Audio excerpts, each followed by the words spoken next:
একটা সময় ছিল যখন বান্ধবীকে বিয়ে করা তো দূরের কথা, বান্ধবীর মুখটাও দেখা যেত না। নারী জাগরণের অগ্রদূত বেগম রোকেয়া করলেন প্রতিবাদ। মেয়েরা শুরু করল মক্তব, মাদ্রাসা, স্কুলে যাওয়া। আর সেই থেকে মেয়েদের দেখা ও কাছে গিয়ে মনের কথা বলার এক দারুণ সুযোগ পেয়ে গেল ছেলে সমাজ। তারপর চিঠি দেওয়া, ভালোবাসা, প্রেম নিবেদন, আরও কত কি। শুধু কি এই বিয়ে পর্যন্ত গড়াল বিশ্বাসটা। সভ্যতার এই যুগে এখন তো বান্ধবী বা বন্ধুকে বিয়ে করা একেবারে ডাল ভাতের সমান হয়ে গিয়েছে। চলুন আমি আর বকবক না করে আমাদের লেখক অনুপ চৌধুরীকে শোনাই এরকমই একটি সুখ দুঃখ হাসিকান্না মিশ্রিত রোমান্টিক ভালোবাসার গল্প, বান্ধবী যখন বউ। চলুন তবে শুরু করা যাক গল্পের প্রথম দৃশ্য। স্নেহা, তুই কি ভেবেছিস আমি তোকে ভালোবাসি? আরে বোকা, তোর মাথায় কি বুদ্ধি নামক কিছুই নেই?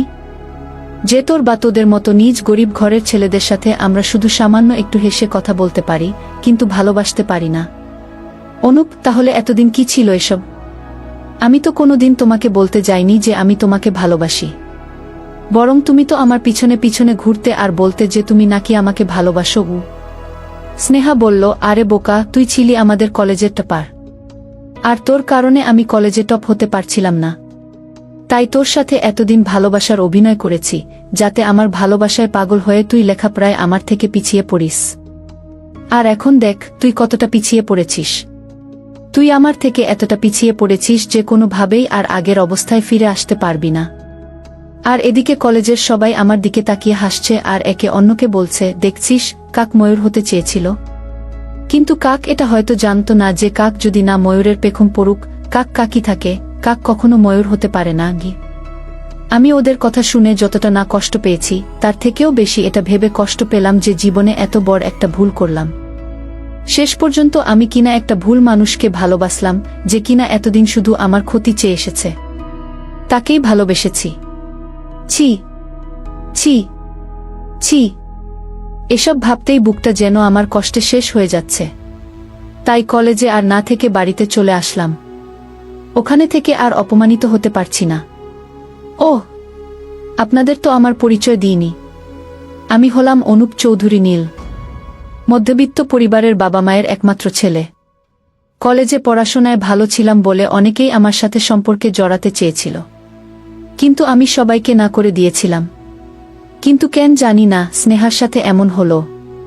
হ্যাঁ, স্নেহা হলো আমাদের কলেজের সবচেয়ে ধনী পরিবারের একমাত্র মেয়ে আর সেই সাথে কলেজের টপার গার্ল, তবে আমার থেকে পিছিয়ে ছিল। প্রতিদ্বন্দ্বী, অহংকারী বান্ধবী।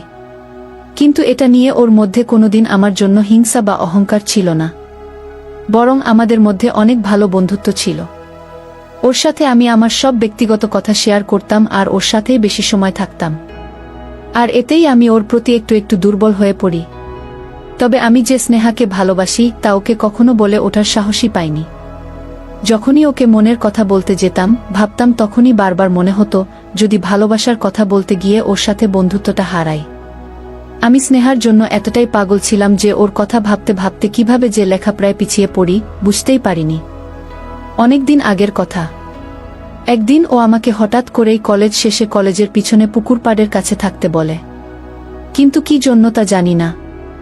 আমিও স্নেহার কথা মতো কলেজ শেষে যখন ওখানে ওর জন্য অপেক্ষা করছিলাম, তখনই কে যেন পিছন থেকে হঠাৎ করেই আমাকে জড়িয়ে ধরে। আর এতে আমি অনেকটা ভয় পেয়ে যাই আর ভীত গলায় বলতে লাগলাম, আমি। আরে কে আপনি? আর আমাকে পিছন থেকে জড়িয়ে ধরেছেন কেন? আমি আমার ভালোবাসাকে জড়িয়ে ধরেছি, তাতে তোর কি? হ্যাঁ, মেয়েটার গলার আওয়াজ শুনে আমি যেন স্তব্ধ হয়ে গেলাম। কারণ এটা যে ছিল স্নেহা। আমি মনে মনে খুশিও হলাম। তবে হঠাৎ মনে হলো স্নেহা বুঝি আমার সাথে মজা করছে। আমি নিজেকে কিছুটা সামলে নিয়ে স্নেহাকে বলতে লাগলাম, স্নেহা, ওই ফাজিলের বান্ধরণী ফাজিল। তোর ফাজলামি বন্ধ করে এটা বল, কি জন্য আমাকে এখানে ডেকেছিস? স্নেহা বলল, ওই কে ফাজিল? হ্যাঁ, আর আমি কি ফাজলামি করলাম? হ্যাঁ অনুপ, ফাজলামি না তো কি? হ্যাঁ, কলেজের সব ছেলের ক্রাশ আমার মতো একটা গরিব ছেলেকে ভালোবাসবে? তা ফাজলামি ছাড়া আর কি হবে? স্নেহা, দেখ অনুপ, আমি কোনো ফাজলামি করছি না। আমি কিন্তু সিরিয়াস। আর তুই গরিব বলে কি আমি তোকে কখনো কোনো খোটা দিয়েছি? দিইনি। বরং তোকে ভালোবেসে ফেলেছি। আর আমি এটাও জানি যে তুইও আমাকে ভালোবাসিস। বান্ধবীর প্রথম প্রপোজ। আমি হঠাৎ স্নেহার কথায় চমকে উঠে বলি, স্নেহা, কি বলছিস তুই? এসব আমি কেন তোকে ভালোবাসতে যাব? আমি তো তোকে শুধু। স্নেহা, থাকবো আর মিথ্যা বলে লাভ নেই চাঁদ। আমি সব জানি, তুই আমাকে ভালোবাসিস। আর হয়তো এটা ভাবছিস এসব আমি কি করে জানলাম। তাহলে শোনো, তুই একদিন আমাকে বলেছিলি যে তুই তোর মনের সব অব্যক্ত কথা তুই তোর এই ডায়েরিতে লিখিস। আর আমি সেখান থেকেই জানতে পেরেছি। তাই তোর না বলার কোনো মানে আমি দেখি না। আর একটা কথা মনে রাখিস, ভালোবাসা কখনো টাকা পয়সা, ধনী গরিব থেকে আসে না। এটা আসে মানুষের সুন্দর একটা মন থেকে। আর সেই মন থেকেই আমি তোকে ভালোবাসি বলেই আবার আমাকে জড়িয়ে ধরে। আমি কি আর বলবো ভেবে পাচ্ছি না। একে তো আমিও ওকে ভালোবাসি, আর এতদিন ওকে হারানোর ভয় ছিল। কিন্তু ও যখন আমাকে ভালোবাসে তখন কি লাভ ওকে ফিরিয়ে দিয়ে? তাই আমিও ওকে ভালোবাসি।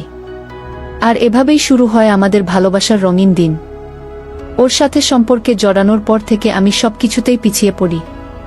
আর এতটাই পিছিয়ে পড়ি যে যেখান থেকে পূর্বের অবস্থায় ফিরে যেতে অনেক সময়ের প্রয়োজন, কিন্তু হাতে বেশি সময় নেই। তবুও অনেক কষ্টে নিজেকে কিছুটা গুছিয়ে নেই। যাই হোক, দেখতে দেখতে আমাদের এইচএসসি ফাইনাল পরীক্ষা এলো। অনেক কষ্টে আমি সবগুলো পরীক্ষা দেই। আর যেদিন পরীক্ষার রেজাল্ট দিল সেদিন আমার মাথায় যেন আকাশ ভেঙে পড়ল। কারণ একমাত্র আমিই সবার থেকে একটু বেশি খারাপ রেজাল্ট করেছি। তাই আজ আমাকে সবাই অপমান করছে। আজ কেউ পাশে দাঁড়িয়ে আমাকে এটা বলে সান্ত্বনা দিচ্ছে না যে একটা রেজাল্ট খারাপ হয়েছে তো কি হয়েছে, সামনের বার করবি। মনে মনে কষ্ট নিয়ে যখন আমি স্নেহার কাছে যাই তখন সে আমাকে কতটা ভালোবাসে, কতটা পাশে আছে তার প্রমাণ কি দিল তা তো দেখতেই পেলেন। পরিবারে প্রথম ঝড়। যাই হোক, মনে একরাশ কষ্ট নিয়ে যখন বাড়ির দিকে যাচ্ছিলাম তখন একটা কথাই বারবার মনে হচ্ছিল, কোনো মুখ নিয়ে বাবা মায়ের সামনে যাব। তবুও বাড়িতে যাচ্ছি, কারণ নিজের কারণে যে ভুল করেছি তার ফল তো ভোগ করতেই হবে। এসব ভাবতে ভাবতে কখন যে বাড়ির কাছে চলে এসেছি বুঝতেই পারিনি। যখন বাড়িতে ঢুকব তখন দেখি বাড়ির উঠানে আগুন জ্বলছে। কিন্তু এটা বুঝতে পারছি না কে এখানে আগুন লাগিয়েছে। তারপর যখনই আমি বাড়ির ভিতরে ঢুকলাম তখন যেন আমার মাথায় আবারও আকাশ ভেঙে পড়ল। কারণ মা বাবা দুজনে মিলে আমার সব বইখাতায় আগুন লাগিয়ে দিয়েছে। সেই সাথে আমার কাপড়ও বাইরে ছড়িয়ে ছিটিয়ে রেখেছে। আমাকে ঢুকতে দেখার সাথে সাথেই বাবা বলে উঠল, তুই এ বাড়িতে কেন এসেছিস? আমি বাড়িতে আসব না তো কোথায় যাব বাবা? করুণ দৃষ্টিতে বাবার দিকে তাকিয়ে বললাম, তুই কোথায় যাবি সেটা তুই ভালো করে জানিস। তবে আজকের পর থেকে তুই না এ বাড়িতে থাকবি আর না আমাকে বাবা বলে ডাকবি। আমি? বাবা, এসব তুমি কি বলছো? আমি কি গো? কাঁদতে কাঁদতে তোকে বলেছি না আমাকে যেন তুই বাবা বলে না ডাকিস। আর এটাই জানতে চাস তো কেন আজ তোর সাথে এরকম? আমি না হয় বুঝতে পেরেছি, কাউকে কিছু আর বলতে হবে না। আমি চলে যাচ্ছি। যদি আমার চলে যাওয়াতে তোমরা ভালো থাকো তাহলে আমি চলে যাচ্ছি। কাঁদতে কাঁদতে হতাশা থেকে ঘুরে দাঁড়ানোর চেষ্টা। তারপর বাড়ি থেকে বের হয়ে আসি। বাড়ি থেকে আসার সময় দেখি প্রতিবেশীরাও আজ আমাকে দেখে হাসাহাসি করছে। যে মানুষগুলো একসময় আমাকে নিয়ে নাকি গর্ব করত, আজ আমি তাদের কাছেও শুধু হাসির আর তাচ্ছিলের পাত্র। যাই হোক, মনের ভিতর একরাশ কষ্ট নিয়ে যখন রাস্তা দিয়ে হাঁটছি তখন মনে একটা কথাই বারবার মনে হচ্ছিল, এই ব্যর্থ জীবন রাখব না। এই ব্যর্থ জীবন রাখার থেকে না রাখাই ভালো। হঠাৎ তখনই মনে পড়ল আমাদের নবী তো কোনো বিপদেই পিছুপা হননি। ইসলামের দাওয়াত দিতে গিয়ে হাজারো কষ্টের সম্মুখীন হয়েছেন। কত কঠিন কঠিন পরীক্ষার সম্মুখীন হয়েছেন। কখনো তো তিনি হতাশ হননি, বরং বারবার চেষ্টা করেছেন। আমাদেরকেও হতাশ না হয়ে চেষ্টা করতে বলেছেন। হ্যাঁ, আমিও চেষ্টা করব। আর অন্যদেরকেও এটা দেখিয়ে দেব অনুপ পিছিয়ে পড়ার ছেলে নয়। আমি নিজেকে এমনভাবে তৈরি করব যাতে আজ যারা আমাকে অপমানিত করল তারাই যেন একসময় নিজের কাজের জন্য অপমানিত বোধ করে। আর তাই আমি নিজেকে নতুন রূপে তৈরি করার জন্য সবাইকে ছেড়ে আজ আমি চলে যাচ্ছি। যদি কখনো ফিরে আসি তাহলে নিজেকে প্রতিষ্ঠিত করেই ফিরব। তারপর আমি চলে আসি ঢাকায়। এখানে এসে অনেক কষ্টে একটা থাকার ব্যবস্থা করি। থাকার ব্যবস্থা করার পর মনের ভিতর একটা প্রশ্নের ঘুরপাক খাচ্ছিল, থাকার ব্যবস্থা হলো, কিন্তু টাকা কোথায় পাবো? আমার কাছে যা টাকা আছে তা দিয়ে বড়জোর মাত্র 1-5 দিন চলবে। কিছু একটা করতে হবে যাতে নিজের স্বপ্নগুলো আবার শেষ থেকে শুরু করতে পারি। যাই হোক, ঢাকায় এসে অনেক কষ্টের পরও একটা চাকরির ব্যবস্থা করতে পারলাম না। তখন নিজেকে খুব অসহায় মনে হচ্ছিল। ক্রমশ নিজের ইচ্ছাশক্তি হারিয়ে ফেলছিলাম। প্রতিটি মুহূর্ত শুধু এটাই মনে হচ্ছিল, আমি নিজেকে কি আবার প্রতিষ্ঠিত করতে পারব, নাকি আমার স্বপ্নগুলো বালির বাঁধের মতো ভেঙে যাবে। তবুও নিজেকে কিছুটা শান্ত রেখেছিলাম, আর আল্লাহর কাছে একটাই প্রার্থনা করতাম, যাতে ভাগ্য কিছুটা সহায় হয়। টিউশন স্যার, আমি তারপর হঠাৎ করেই একদিন বাড়ির মালিকের ছোট ছেলে আমাকে এসে বলে গেল, আমাকে নাকি বাড়ির মালিক ডেকে পাঠিয়েছে। মনের মধ্যে একটা অজানা ভয় কাজ করছে। জানি না কাজ জোগাড় করতে পারছি না বলে আবার বাড়ি থেকে বের করে দেবেন না তো। এরকম হাজার চিন্তা মনের মধ্যে ঘুরপাক খাচ্ছিল। যখন আমি বাড়িওয়ালার বাড়িতে গিয়ে বাড়ির কলিং বেল বাজাতেই বাড়িওয়ালার বউ দরজা খুলেই বলতে লাগল, আহা বাবা, তুমি আছো? ভিতরে আসো। তারপর আন্টির সাথে তাদের বাড়ির ভিতরে যাই। আরে বাবা, দাঁড়িয়ে আছো কেন? চেয়ারে বসো। ওকে একটা চেয়ার এগিয়ে দিয়ে, না না আন্টি, এভাবেই ঠিক আছে। বলছিলাম কি আন্টি, আঙ্কেল কি বাড়িতে আছে? না, তোমার চাচা তো বাড়িতে নেই, তবে আমাকে বলে গেছে যে আমি কি বলে গেছে আন্টি? চিন্তিত হয়ে, সেরকম কিছু না, তবুও কেমন জানি একটু সংকোচ লাগছে। যাই হোক, বলছিলাম কি বাবা, তুমি তো বিজ্ঞানের ছাত্র, আর এখন বসেও আছো। যদি একটু কষ্ট করে আমার ছোট ছেলেটাকে পড়াতে তাহলে একটু ভালো হতো। আন্টির কথা শুনে আমার দেহে যেন প্রাণ ফিরে এল, সেই সাথে খুশিও হলাম, কারণ ওনার ছেলেকে পড়ালে আমার হাতেও কিছু টাকা আসবে। আন্টি, কি ভাবছো বাবা তুমি? তোমাকে কিছু ভাবতে হবে না আমি কিছু না আন্টি। তা কখন থেকে পড়াতে আসব? তাই ভাবছিলাম তোমার যখন সময় হবে তখন আসবে ঠিক আছে আন্টি। সন্ধ্যা 7টায় পড়াতে আসব। তারপর আমি ওখান থেকে চলে আসি, আর রাতে হালকা কিছু খাবার খেয়ে ঘুমিয়ে পড়লাম। পরের দিন ঘুম থেকে উঠে ফ্রেশ হয়েই কাজের উদ্দেশ্যে বের হই। আজকেও অনেক কষ্টে যখন কাজ পেলাম না, তখন হতাশ হয়েই সন্ধ্যার সময় বাড়ির দিকে আসছিলাম। তখনই দেখি একটা লোক। চলবে রোমান্টিক প্রেমের গল্প, বান্ধবী যখন বউ, পর্ব 2। গত পর্বে আমরা দেখেছি কিভাবে অনুপ তার বান্ধবীর কাছে ধোঁকার শিকার হয়। মিথ্যে ভালোবাসায় ডুবে মন ও পরীক্ষার রেজাল্ট দুটোই খারাপ হয় তার। বাসায় অনেক ধমক আর অত্যাচারিত হয়েও সে ঘুরে দাঁড়ানোর চেষ্টা করে, শুরু করে নিজের চলার পথ। টিউশনি করে নিজের দায়িত্ব নিতে চায়। চলুন আজ দেখি কি হয়। মানবধর্ম পালন। তারপর আমি ওখান থেকে চলে আসি, আর রাতে হালকা কিছু খাবার খেয়ে ঘুমিয়ে পড়লাম। পরের দিন ঘুম থেকে উঠে ফ্রেশ হয়েই কাজের উদ্দেশ্যে বের হলাম। কিন্তু আজকেও যখন কোনো কাজ না পেয়ে হতাশ হয়েই সন্ধ্যার সময় বাড়ির দিকে আসছিলাম, তখনই দেখি একটা লোক রক্তাক্ত অবস্থায় রাস্তার পাশে পড়ে আছে। তাকে এ অবস্থায় দেখে আমি অনেকটাই ভয় পেয়ে যাই। এজন্য আমি দ্রুত ওখান থেকে চলে যেতে ধরলাম। কিন্তু হঠাৎ করেই কেন জানি না মনে একটা কথাই ভেসে উঠল, লোকটা যদি বেঁচে থাকে তাহলে তো লোকটাকে হাসপাতালে নিলে বাঁচতে পারে। কিন্তু আবার ভাবলাম, যদি পুলিশের কেস হয়, আর যদি পুলিশ আমাকেই তার এ অবস্থার জন্য দায়ী করে। তবুও আমার মন আর বিবেক একটা কথাই শুধু বলছিল, মানুষের উপকার করাই মানুষের ধর্ম। এজন্য আমি আর 7-5 না ভেবেই একটা অটো ডেকে লোকটাকে নিয়ে হাসপাতালে চলে যাই। ওখানে নিয়ে যাওয়ার সাথে সাথেই দেখলাম ডাক্তাররা ওনাকে দ্রুত অপারেশন থিয়েটারে নিয়ে গেল। আর এতে আমি একটু অবাকও হলাম, কেননা সাধারণত এরকম কোনো রক্তাক্ত লোককে যদি হাসপাতালে নিয়ে যাওয়া হয় তাহলে ডাক্তাররা বলে, আগে পুলিশের পারমিশন নিয়ে আসো, আরও কত কি। যাই হোক, ওনাকে ওটিতে নিয়ে যাওয়ার কিছুক্ষণ পরে দেখলাম মুহূর্তে হাসপাতালের চারপাশে পুলিশ ঘেরাও করে রেখেছে। যেন মনে হচ্ছে ভিতরে কোনো সন্ত্রাসী আছে আর তাকে যেন ধরতে আসছে। পুলিশের একজন অফিসার দেখলাম ডাক্তারদের সাথে কি বিষয় নিয়ে যেন কথা বলছিলেন, আর ডাক্তাররা হাতের ইশারায় আমার দিকে কি যেন দেখিয়ে দিল। আর এতেই পুলিশ অফিসার তাকে আর কিছু না বলেই আমার দিকে ক্ষুধার্ত বাঘের মতো আসছে। আমি ওনার চোখমুখ দেখে কেমন যেন ভয় লাগছে। বারবার মনে হচ্ছে এই বুঝি আমাকে বলে, বাবু, মামার বাড়ি চল, পুলিশের সাথে গিয়ে। অফিসার আমার কাছে এসেই বলতে লাগল, এই ছেলে, তোমার নাম কি? খুব শান্তভাবে। স্যার, আমি অনুপ চৌধুরী গো। তা তুমি স্যারকে কিভাবে চেনো? স্যার, আপনার কথা ঠিক বুঝলাম না। আমি আপনাদের কোনো স্যারকে তো চিনি না গিয়ে। অফিসার স্যার বলতে আমি বোঝাতে চেয়েছিলাম যে অধ্যক্ষ স্যার, মানে যাকে তুমি হাসপাতালে নিয়ে এসেছো তাকে কি তুমি কোনোভাবে চেনো? না স্যার, ওনাকে তো আমি চিনি না। আমি রাস্তায় ওনাকে রক্তাক্ত অবস্থায় পড়ে থাকতে দেখে এখানে নিয়ে এসেছি। ওহ, আচ্ছা আচ্ছা, ঠিক আছে গি। স্যার, আমি কি এখন যেতে পারি? এমনিতেই অনেক দেরি হয়ে গেছে গি। না, এখন যাওয়া যাবে না। আগে স্যারের জ্ঞান ফিরুক, তারপর তাকে কিছু জিজ্ঞাসাবাদ করার পর যেতে পারবে গি। কি ঝামেলায় পড়লাম রে বাবা! কখন যে লোকটার জ্ঞান ফেরে আর কখন যে বাড়ি যাব, অনুপ মনে মনে বিটবিট করছে।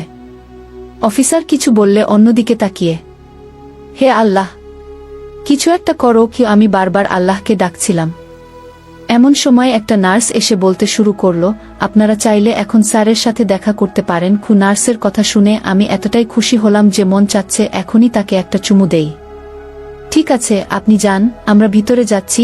তারপর আমরা ভিতরে যেতেই লোকটা পুলিশ অফিসারকে উদ্দেশ্য করে বলতে শুরু করল, আরে বাবা ফারহাদ, তুমি এখানে? অফিসার ফারহাদ বলল, হ্যাঁ স্যার, সালাম দিয়ে।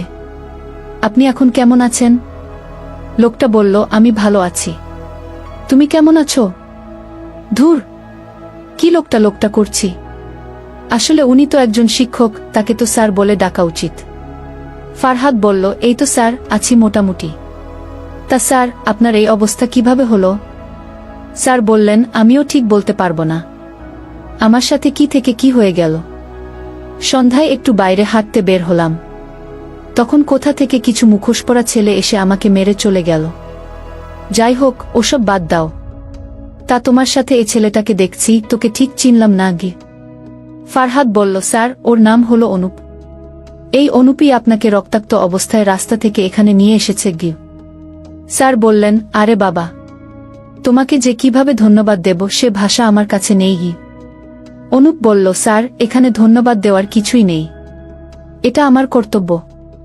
আর আল্লাহ তাআলা তার প্রত্যেক বান্দাকে একে অপরের উপর কিছু অধিকার বা দায়িত্ব এবং কর্তব্য দিয়েছেন, আর আমি তারই একটা পালন করার চেষ্টা করেছি মাত্র। স্যার বললেন, সবাই যদি তোমার মতো ভাবত তাহলে আজ আমার এই অবস্থা হতো না, আর না পৃথিবীতে এত অশান্তি থাকত। ফারহাদ বলল, স্যার, আমাকে এখন যেতে হবে। আর আপনি যদি কাউকে সন্দেহ করেন তাহলে অবশ্যই আমাকে জানাবেন গু। স্যার বললেন, ঠিক আছে বাবা, কিছু মনে করতে পারলে তোমাকে অবশ্যই জানাব। ওহ, তা বাবা অনুপ, তুমি কি করো? অনুপ বলল, এই তো স্যার, বেকার বসে আছি আর কাজ খুঁজছি। স্যার বললেন, কি বল বাবা, এই বয়সে কাজ খুঁজছ? মানে এখন তো তোমাদের লেখাপড়া করে নিজেকে তৈরি করার সময়। আর তোমার কথাবার্তা শুনে তো মনে হয় তুমি লেখাপড়া করো বা লেখাপড়া জানো গো।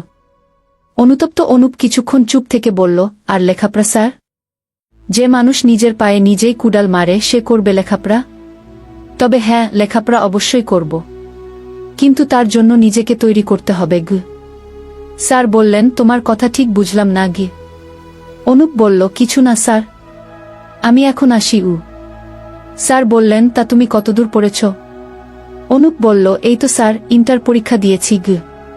স্যার বললেন, তা তোমার রেজাল্ট কি? অনুপ মাথা নিচু করে বলল, 450 স্যার। রেজাল্টের কথা বলতেই আমার মনটা আবার খারাপ হয়ে গেল।